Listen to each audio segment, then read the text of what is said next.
We let our neighbor use our Wi-Fi temporarily after a storm knocked hers out.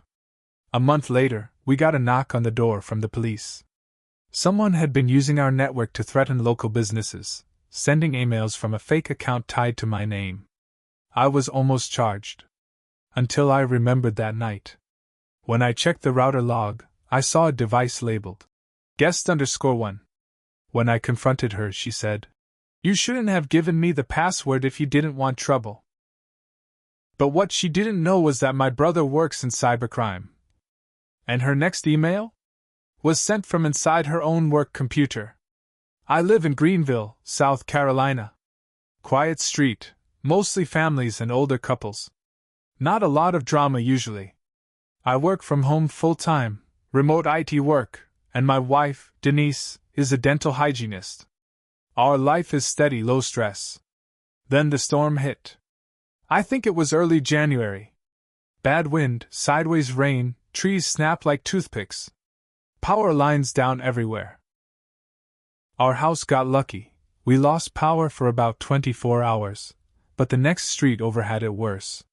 It took the city almost a week to restore full service. Our neighbor across the street, Shauna, wasn't so lucky. She's in her 40s, maybe mid-40s. Lives alone. Keeps to herself. I'd seen her out in scrubs now and then, so I figured she worked in healthcare. We'd never had a real conversation before that week. Just small waves when getting the mail or taking out trash. 2 days after the storm, Shauna knocked on our door. She looked tired, dark circles under her eyes, still in her scrubs. I figured she was just asking for help clearing limbs or something. "Sorry to bother you," she said, "but my internet's been out since the storm and I need to file reports for work. Would you mind if I use your Wi-Fi for a few days? Just until mine's back?" I didn't think twice. I said sure, gave her access to our guest network. I even renamed it Storm Guests, so it was clear which one was hers. She thanked me, seemed genuinely grateful, and went home. The first few days were fine. She parked out front a couple times, probably to get a better signal. I'd see her sitting in her car with a laptop now and then, and honestly, it didn't bother me. She was dealing with a rough situation. We weren't using that much bandwidth. But then 3 weeks passed. And then 4. At some point, I forgot she was even still using it. It just faded into the background. Denise asked once if I'd heard whether her internet was back, and I shrugged. I figured it probably was, but she just kept using ours because it was easier. Still, I didn't care enough to make it a thing. And then came the police. It was a Tuesday afternoon. Denise was at work, and I was in the middle of helping a client fix a server issue when I heard knocking. I opened the door to 2 uniformed officers, one male, one female, both serious-faced. "Are you Alan Brooks?" the woman asked. "Yes, ma'am. We need to speak with you about an investigation. Could you come with us to the station?" They showed me some ID, but not much else. I kept asking what this was about, but they kept saying I'd get the full story at the station. The tone wasn't aggressive, but it was firm. They weren't playing around. At the station, they took me into a small room and laid it out. Someone had been sending threatening emails to small businesses in the area. The emails were disturbing, naming business owners, talking about their families, even referencing their kids and where they went to school. It was creepy, violent stuff. And the IP address the emails came from? My house. I felt like someone kicked me in the chest. I told them I had no idea what they were talking about. I didn't send any emails like that. I asked to see them. They wouldn't show me everything, but they let me look at a few headers. The Gmail account was a burner, sure, but the IP in the headers was real. It was mine. I was stunned. The detective said the emails went out between midnight and 4 a.m. on several nights. I told them I'm always asleep at that time. I barely stay up past 11 unless I'm on a late call with someone overseas. Denise is usually out cold by 10. They asked if anyone else lived in the house. No one. Just me and my wife. They asked if we had guests, or if anyone might have had access to our Wi-Fi. That's when it clicked. Shauna. I didn't say anything right away. I didn't want to sound like I was trying to throw someone else under the bus. But that night, after I was released, I tore into our router logs. I hadn't looked at them in forever. Took me a few tries to get in. I'd forgotten the login, but once I was in, I found it. There it was. Guest_1. Still connected. Still pinging in the background. I checked the connection logs and compared the timestamps. 2:17 a.m. 3:42 a.m. 1:38 a.m. Over and over again. The exact windows those emails were being sent. And all from her. That's when I called my brother. Nate works in cybercrime. He's been in that world for over a decade. Government stuff, but he's tight-lipped about most of it. I called him and laid out everything, what the police said, what I found, who Shauna was. He asked me to send the logs. The next morning, he called me. You're in the clear, he said. She's the one. No question. Turns out, Shauna wasn't careful. She'd used the same device to access her personal Gmail account before creating the burner ones. Worse? She used her work laptop. The one assigned to her by her clinic. Nate found digital fingerprints all over the place, cookies, metadata, user agent strings. Everything pointed back to her. And just to be sure, Nate sent her a link from a decoy Gmail account he created, a fake email that looked like spam but had a tracker inside. When she opened it from home, they had her location. They had her device ID. They had her. I sent everything, router logs, screenshots, Nate's full report, to the police. The detective called me back 3 days later, said I was no longer a person of interest. They had a new target. But I wasn't finished. She almost destroyed my life. The day after I was cleared, I saw Shauna outside. She was standing by her mailbox, phone in hand, pacing. She didn't see me at first. I watched her from the living room window. She looked stressed. Snapping at whoever she was talking to, running a hand through her hair. I figured the cops had already reached out. Maybe her boss, too. By that evening, I got a call from Officer Lindell, the lead on the case. He said they'd served a warrant for her devices. They'd seized her laptop and phone that morning. I nodded, but I wasn't satisfied. See, something about this still didn't sit right. Why did she do it? Why target those small businesses? Some of the people on the email list weren't even near our neighborhood. A bakery owner in Simpsonville. A dry cleaner up in Traveler's Rest. One of the emails mentioned something about unpaid debts and warnings, but none of it added up. I started digging. I don't know what made me go looking through her trash. It felt weird at first. But after what she did to me, I didn't care about feeling weird. I waited until just after midnight. She had her bins out for pickup. I put on gloves, took a flashlight, and started digging through the one marked paper only. Most of it was junk, ads, receipts, some torn envelopes. But then I found a manila folder. It was folded in half and stuffed between a catalog and a grocery list. Inside were printed emails. The same ones she sent to those businesses. But handwritten notes were all over them. Arrows, dates, dollar amounts. One even had a name underlined 3 times, Barry Feldon. That name meant nothing to me. I took the folder back home and scanned everything. I sent copies to Nate, told him something bigger might be going on. He said he'd run a check on the name. 2 days later, he called me. You sitting down? He asked. I was. Barry Feldon owns 3 of the businesses that got the emails. He used to be a landlord. Shauna was one of his tenants 5 years ago. He evicted her. There it was. It wasn't random. It was personal. Shauna had used my Wi-Fi to launch a revenge campaign against people she thought had wronged her. The email to Denise's clinic? That was just to throw people off the trail, make it look random. Spread the suspicion. She knew Denise and I were a team. If something happened to her, I'd be suspect too. Shauna didn't just use us. She weaponized us. When I told Denise, she turned white. She'd gone to school with the owner of one of those threatened businesses, Tara's Cupcakes. Denise said they were friends, but not close. Now Tara probably thought we were unhinged. I felt sick. So I made a decision. I wasn't just going to hand her over to the cops and walk away. I was going to burn her down, completely, and make sure everyone knew what she really was. I started with her job. Remember that work laptop?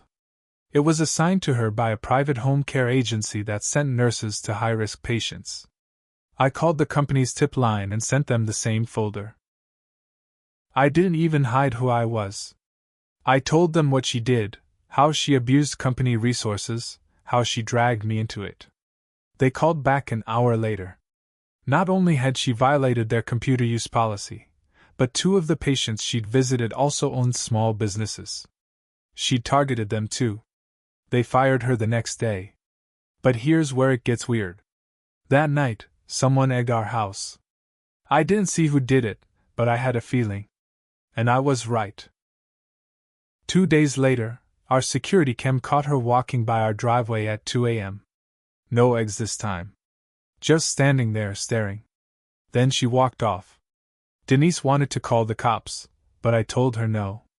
I had a better idea. After we saw her on the security cam, Denise couldn't sleep. She kept checking the front window every hour, like we were waiting for something worse. I started keeping a bat near the door. Just in case. But I didn't call the cops. Not yet. Instead, I called Nate again. I need to know everything, I told him. Not just about the emails. I want her full background. Anything you can find. He was quiet for a second, then said, "All right. But if this gets weird, you back off. You hear me?" 2 days later, he called back. "You were right," he said. "She's done this before." He found court records from Asheville, North Carolina. 2 years ago, Shauna filed harassment charges against the landlord after a falling out over late rent. The case was dismissed. But what stood out was that someone else, a neighbor, was also accused of threats. Same thing. Fake emails, IP confusion. The pattern was there. But back then, no one traced it all the way back to her. They thought it was the neighbor. He lost his job and moved away. Sounded like he never recovered. She'd done this before. And now she picked us. That's when my anger turned into something darker. It wasn't just about revenge anymore. It was about stopping her before she did it again. So I made a plan. First, I reached out to the neighbor from the Asheville case. His name was Marcus. Took me a while, but I found him through an old Facebook page linked to a GoFundMe. He looked different now, older, worn out, but he answered when I messaged. He was quiet at first. Guarded. But when I explained what happened to us, and mentioned Shauna's name, he went dead silent. "She ruined my life," he finally said. We talked for over an hour. She'd done the same thing. Used his Wi-Fi after a power outage, then used it to send threats to her old landlord. Made it look like Marcus had done it out of revenge.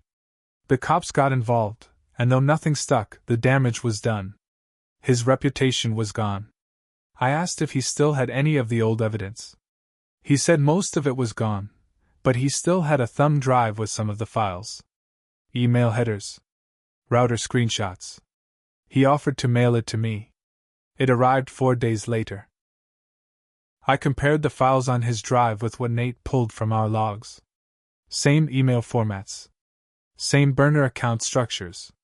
Even the same writing style, short, clipped sentences, certain phrases repeated like, "Consider this a warning," or "Last chance." It was like she couldn't help herself. We had a pattern. And I wasn't just going to give it to the police this time. I gave it to a local reporter. Beth Mullen, from the Greenville Ledger.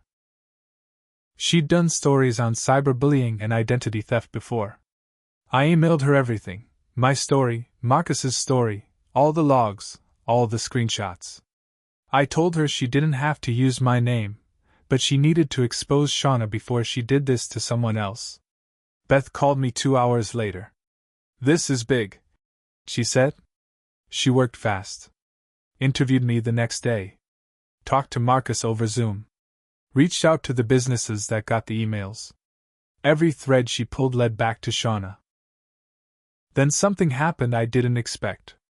That Friday night, Shauna knocked on our door again. Denise didn't want me to answer it, but I did. She looked worse than before. Hair in a knot dark under her eyes, skin pale. "You think you've won?" she said, barely above a whisper. "You think you're smart?" I stared at her. "You did this to yourself," I said. "You used us. You almost ruined my life." Her mouth twisted into something halfway between a smirk and a snarl. "I didn't ruin your life." "Not yet." She walked off. An hour later, our backyard floodlights snapped on. Something moved past the window. I ran out with the bat, Denise right behind me with her phone. We didn't see her, but the back gate was open. I shut it, locked it, and called the police this time. They said they'd send someone to patrol the street for the next few days. But that didn't make me feel better. Not when I woke up the next morning to find our tires slashed. Not when Denise got a call from her clinic. Someone had posted fake negative reviews online saying she was under investigation. Not when I realized Shauna had started her next game. And this time, she was out of control. After our tires got slashed, Denise looked at me with tears in her eyes and said, "She's going to keep coming. She won't stop." I believed her. This wasn't just some bitter neighbor lashing out. Shauna had done this before. She was good at it, too good. She knew how to hide just enough to avoid jail. She knew how to walk that line where it wasn't enough proof to press charges. But this time, she slipped up. Beth, the reporter, called me Sunday morning. She was excited. The story was ready. She got approval from her editor, and it was going up Monday. But then she dropped a bomb. "She contacted me," Beth said. "Shauna." "What?" I asked. "She somehow found out I was writing the piece. She emailed me. Said I was harassing her. Threatened legal action. Said she was the victim." My stomach dropped. She was already trying to flip the story. But Beth wasn't backing down. She'd fact-checked everything, pulled public records, even contacted the Greenville police for a comment. The moment the piece went live, it was going to blow up. Monday morning, 7 a.m. The story dropped. Nurse tied to digital threat campaign used neighbors' Wi-Fi to frame innocent families. It exploded. The article didn't name me directly, but it didn't need to. Anyone on our street knew who the neighbor couple was. Everyone suddenly knew what Shauna had done. Her name, her photo, her fake emails, they were all there. So was Marcus's story from Asheville. That should have been the end. But instead, Shauna doubled down. That same afternoon, Denise's boss called. Said someone emailed them claiming Denise had falsified patient files. Attached were fake screenshots and fake emails. Ones Nate later confirmed were edited copies of real patient notes. They were planted. She was trying to get Denise fired. That's when I lost it. I called Nate. Told him we needed to end this. For good. We already had the tools. We had proof. But now we had motive, opportunity, and a pattern stretching across 2 states. Nate pulled together a full timeline. Every email. Every log. Every threat tied to Shauna's network behavior and work devices. But I added something else. I dug into my old texts, found the one from the day I gave her the Wi-Fi password. I'd sent it to her phone as a follow-up when she asked for it again. It showed the exact date she started accessing our network. Then I called Officer Lindell. I told him everything. An official cybercrime complaint had already been reopened thanks to Nate's file. But now, they had enough to charge her. They arrested her the next day. Charged with identity theft, harassment using electronic communication, misuse of company property, and making false statements to law enforcement. But it didn't stop there. Denise's boss sued her for libel. One of the shop owners who got the emails sued too. And Marcus? He joined in with a civil suit, claiming emotional and financial damages. Shauna had nothing left. They fired her. She lost her license. She lost her house. I heard she moved in with her sister down in Colombia, but I don't know for sure. The last time I saw her was the day of her arrest, head down, handcuffed, being walked out of her front door. I should have felt peace. But here's the part one never told anyone. I messed up too. See, when Shauna started coming after us again, after the eggs, the slashed tires, I went dark.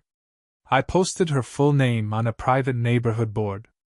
I shared every link to the article. I let it spread. I didn't care if it cost her everything. I made sure it did. I don't regret it. But Denise does. We don't talk about it anymore. Things between us have been different. She supports me. She knows I saved us. But I think a part of her still wonders if I went too far. Maybe I did. But when I see that man Marcus, when I read those emails again, when I think about how close I came to jail, how close Denise came to losing her job, I'd do it all again. Because some people don't stop unless you make them. And I made her stop. Forever.